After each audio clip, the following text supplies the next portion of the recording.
Excel PU college ಗುರುವಾಯಿನಕೆರೆ, ಕರ್ನಾಟಕದ number 1 PU college. Admissions open now. By election ಅಲ್ಲಿ ಕಾಂಗ್ರೆಸ್ ಕೈ ಹಿಡಿಯದ ಅಲ್ಪಸಂಖ್ಯಾತ ಮತಗಳು. ದಾವಣಗೆರೆ ದಕ್ಷಿಣ ಕ್ಷೇತ್ರ ಹಾಗೂ ಬಾಗಲಕೋಟೆ ಉಪಚುನಾವಣಾ ಅಖಾಡ. ಸಂಪೂರ್ಣವಾಗಿ ಕಾಂಗ್ರೆಸ್ ಕೈ ಹಿಡಿಯದ ಅಲ್ಪಸಂಖ್ಯಾತ ಮತದಾರರು. ಅನ್ಕೊಂಡ್ಬಿಟ್ಟಿದ್ರು ಕಾಂಗ್ರೆಸ್ ಅವರು ಎಲ್ಲ ಮುಸಲ್ಮಾನರು ನಮಗೆ ವೋಟ್ ಹಾಕ್ತಾರೆ ಅಂತ. ಬಟ್ ನಿರೀಕ್ಷಿಸಿದ ಮಟ್ಟಕ್ಕೆ ಆಗಿಲ್ಲ. ಅದು ಬೈ ಎಲೆಕ್ಷನ್ ಅಲ್ಲಿ ಚಲ್ಲಾಪಿಲ್ಲಿ ಆಗೋಗಿದೆ ಅಲ್ಪಸಂಖ್ಯಾತರ ಮತಗಳು. ಮತದಾನೋತ್ತರ ಬಳಿಕ ಮಾಹಿತಿಯನ್ನು ಪಡೆದುಕೊಂಡಿದ್ದಾರೆ ರಾಜ್ಯದ ಮುಖ್ಯಮಂತ್ರಿ ಸಿದ್ದರಾಮಯ್ಯ. ನಿನ್ನೆ ಅಷ್ಟೇ ಮತದಾನ ಆಯ್ತಲ್ಲ, ಮತದಾನ ಮುಗಿದ ಬಳಿಕ ನೇರವಾಗಿ ಅಲ್ಲಿ ಇರೋ ಅಂಥ ಸ್ಥಳೀಯ ನಾಯಕರಿಂದ ಬಾಗಲಕೋಟೆ ಜಿಲ್ಲಾ ಉಸ್ತುವಾರಿ ಸಚಿವ RB ತಿಮ್ಮಾಪುರ, ದಾವಣಗೆರೆ ಜಿಲ್ಲಾ ಉಸ್ತುವಾರಿ ಸಚಿವ SS ಮಲ್ಲಿಕಾರ್ಜುನ್ರಿಂದ ಮಾಹಿತಿಯನ್ನು ಪಡೆದುಕೊಂಡಿದ್ದಾರೆ. ಇನ್ನು ಚುನಾವಣಾ ಉಸ್ತುವಾರಿಯಾಗಿ ಬಾಗಲಕೋಟೆಯಲ್ಲಿ ಕಾರ್ಯನಿರ್ವಹಿಸಿದಂಥ ಸತೀಶ್ ಜಾರಕಿಹೊಳಿ ಅವರು ಕೂಡ ಮಾಹಿತಿಯನ್ನು ನೀಡ್ತಾರೆ. ನಮ್ಮ ಪ್ರತಿನಿಧಿ ಗಣಪತಿ ನೇರ ಸಂಪರ್ಕಕ್ಕೆ ನ್ಯೂಸ್ ರೂಮ್ನಿಂದ ಜಾಯ್ನ್ ಆಗಿದ್ದಾರೆ. ಗಣಪತಿ, ಅಲ್ಪಸಂಖ್ಯಾತ ಮತಗಳು ಬಿಜೆಪಿ ಪರ ಚಲಾವಣೆ ಆಗೋದಿಲ್ಲ ಅನ್ನೋ ಮಾತಿದೆ. ಬಟ್ ಈ ಬಾರಿ ರಾಜ್ಯದ 2 ವಿಧಾನಸಭಾ ಕ್ಷೇತ್ರಗಳ ಪೈಕಿ ದಾವಣಗೆರೆ ದಕ್ಷಿಣ ಹಾಗೂ ಬಾಗಲಕೋಟೆಯಲ್ಲಿ ಅಲ್ಪಸಂಖ್ಯಾತ ಮತಗಳು ಚಲ್ಲಾಪಿಲ್ಲಿ ಆಗಿದೆ. ಕಾಂಗ್ರೆಸ್ನ ಕೈ ಹಿಡಿದಿಲ್ಲ ಅನ್ನೋ ಮಾತು. CM ಕೂಡ ಮಾಹಿತಿ ಕಲೆಕ್ಟ್ ಮಾಡಿದಾರಂತೆ. ಹಾಗಾದ್ರೆ CM ಮಾಹಿತಿ ಕಲೆಕ್ಟ್ ಮಾಡಿರೋದು ಏನು, ಗೊತ್ತಾಗಿರೋ ಅಂತ ವಿಚಾರ ಸವಿವರವಾಗಿ ಎಕ್ಸ್ಪ್ಲೈನ್ ಮಾಡೋದಾದ್ರೆ ಮಧುಸೂದನ್, ಖಂಡಿತ ರಾಜ್ಯ ಸರ್ಕಾರ ಯಾವಾಗ ಬೈ ಎಲೆಕ್ಷನ್ ಎಂಟ್ರಿ ಆಗುತ್ತೋ ಆ ಸರ್ಕಾರ ವಿನ್ ಆಗುತ್ತೆ ಅನ್ನೋದು ಕೂಡ ಒಂದಷ್ಟು ಮಾತಿರುತ್ತೆ. ಅಂದರೆ ಆಡಳಿತ ಪಕ್ಷ ಅಲ್ಲಿ ಜಯಗಳಿಸುತ್ತೆ ಅಂತ.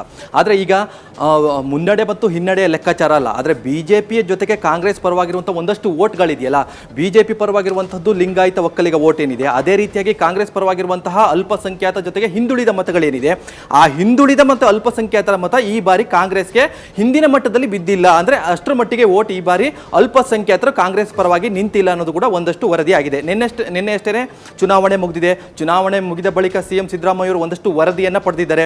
ಅಂದರೆ ಒಂದಷ್ಟು ಟಿಕೆಟ್ ಗೊಂದಲ ಏನಾಗಿತ್ತು ದಾವಣಗೆರೆ ದಕ್ಷಿಣ ವಿಧಾನಸಭಾ ಕ್ಷೇತ್ರದಲ್ಲಿ, ಆ ಗೊಂದಲದಿಂದ ಕಾಂಗ್ರೆಸ್ಗೆ ಲಾಭ ಆಗಿದೆಯೋ ನಷ್ಟ ಆಗಿದೆಯೋ ಅನ್ನೋ ಒಂದಷ್ಟು ಲೆಕ್ಕಾಚಾರಗಳು ನಡೆದಿತ್ತು. ಆದರೆ ಮತದಾನೋತ್ತರ ಸಮೀಕ್ಷೆ ಬಳಿಕ, ಅಂದರೆ ಮತದಾನೋತ್ತರ ಬಳಿಕ ಒಂದಷ್ಟು ವರದಿಗಳು CM ಸಿದ್ದರಾಮಯ್ಯ ಅವರಿಗೆ ತಲುಪಿದ್ದೇನೆಂತಂದ್ರೆ ಇಲ್ಲಿ ಅಲ್ಪಸಂಖ್ಯಾತರು ಒಂದಷ್ಟು ಗೊಂದಲಗಳಾಗಿದ್ದಾರೆ.